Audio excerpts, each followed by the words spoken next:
mukwano naye bana nyumya nnyo obuyimba bw'omukwano. I don't know why nandise okuddamu nnyumirwa obuyimba bw'omukwano ddala obuyimba ng'oba banina Rose akayimba ka Rwema kalungi nnyo aka Loko bakayita Loko right Roko kayimbe ne mwana mulenzi Chike naye ng'amanya yenze King Smith gwadde tamanyiwe kuba nga gumu gusose okuba ng'olaba channel eno n'okulaba ng'olaba stories zaffe zino genda wansawo subscribing era njagala okwebaza nnyo bantu mwenna avuddeyo ne musharinga stories zino all over all social media platforms on TikTok zazi trending on YouTube everywhere on Facebook. Thank you very much for sharing such stories everywhere. Naye nga olunaku leero tugenda kuwisa tugenda kuba tuduka speed ya waggulu nnyo ku speed eyayiriri nnyo era nga ngenda kuba ntandika Namulegamu na mulenzi amanyiddwa nga Mudra the Viral era nga n'omujjukira alina obuyimba bungi nnyo okuli Onkosa alina akapya alina akakadde ke bayita Muyaayu akapya bakayita Lawrence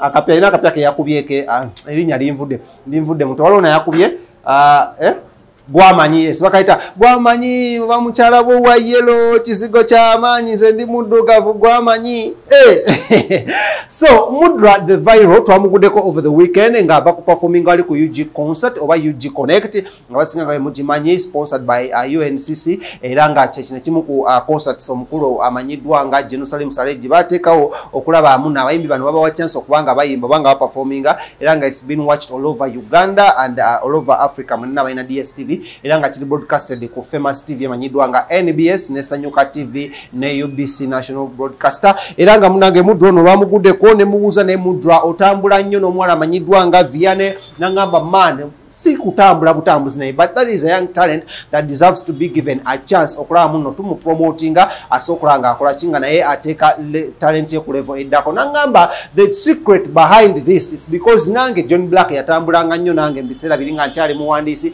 ngaetuuka ewantu introducing eri Smith ba TV presenters introducing eri abantu ba events organizers buli everyone ne ba bloggers nga introducing gye bali so nengamba bwe bati wenayitawo okulaba muno nange nsobola okuyitawo why not nange okubanga nkola kinga promoting ayo mwana omu nga ntambula naye mba nnyimba naye nayimba so that abantu basobola okulaba muno waliyo a much more young talent from the ghetto ne mugamba okay that is not bad naye UG Connect yo girabyo how was the experience nangamba the experience was nice he was paid some good money byazalitasubira nwasobola omuwa which was another big point to him ne mugamba okay that's nice I feel you bro ne mugamba naye Mudra nakuwulira obadde owandiika okyawandika tokyawandika nangamba the fact is, I am no longer writing officially for artists. I am writing for myself because I want to promote my own music and I want to see my career go on to another level. Nemugamba, okay. Bayi muyimbiki gowe gomba. Onchegera munyo. So he said a lot. Naye ate nemubuza nechibuze ekyokwepikira and he broke the secret and spelled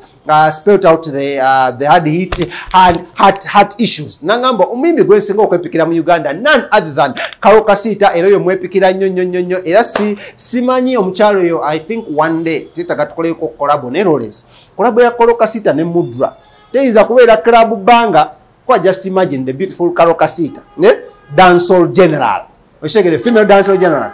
Neteka neno ojukira collab ya Karo Kasita ne Cindy was a big banger. I just imagine Karo Kasita this side, Mudra this side, nebegata ne bakuba ekintu my friend Muyaayu abafuzi Omuyaayu guba gunkosezza atenga gwokola kigwamanyi. Anyways katugenda ko katunonyo wa Mudra the Viral aberenga akunyonyolako abayimbi lwaki abawandikira lwaki yepikira Karo Kasita and all the lots of so many things na project sendala zaina muguno omwaka zagenda kubanga releasing. My name is One the King himself. We are proudly sponsored by Banafa wa King Montage Studios. Tukube bifaananyi ku mikolo embaga kwanjula kuhinjirwa birthday parties tukwata ne music videos jango tuyingeko wane nankulabye era tukubireko ku 07021045 so that you can get most of our services and to your doorsteps. Na company tukola naye just mukola bukozi mwene netwe batakuva ku kido ayina bela banja babera ku kido bakimogera ko yeka abera ko nabalala anti fetula omulinyi like olinyi they jamulinyisa ko she's a great talent man. Abakazi batono wanena ba competition y'abachala ntono mutekawo this versus this atenga ye great talent there are many others esegera twagala tuve ko music okubera nti no batunuliro nombono watabe okwafa esegera abo webafa esegera esegera si amaye mbuno it's not so personal just twagala mutekayo Nevia ntambula naye natambula kwenye jura wendaba wenkoma wenso oteka because that's John Black ya chinkolera I do it for the rest you check it Karo Kasita nedda Karoziza sister wange twogera naye leero yadde ayagala tuperforming wamu just lwakuba nine wala wenna genda. I have to be at home, somebody like I have to be at home, some people's home, you know, bakolera. Yeah. Nedda, I came to, I think I was on Achimanyi, nagenda ku TV before I stopped writing.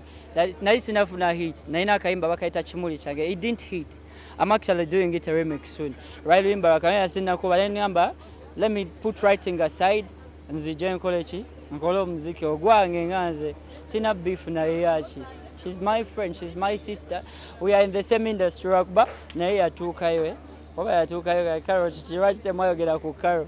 Ava mbele na yeye mukolere no mukolere byo na yatuka and she will do it. She's very good.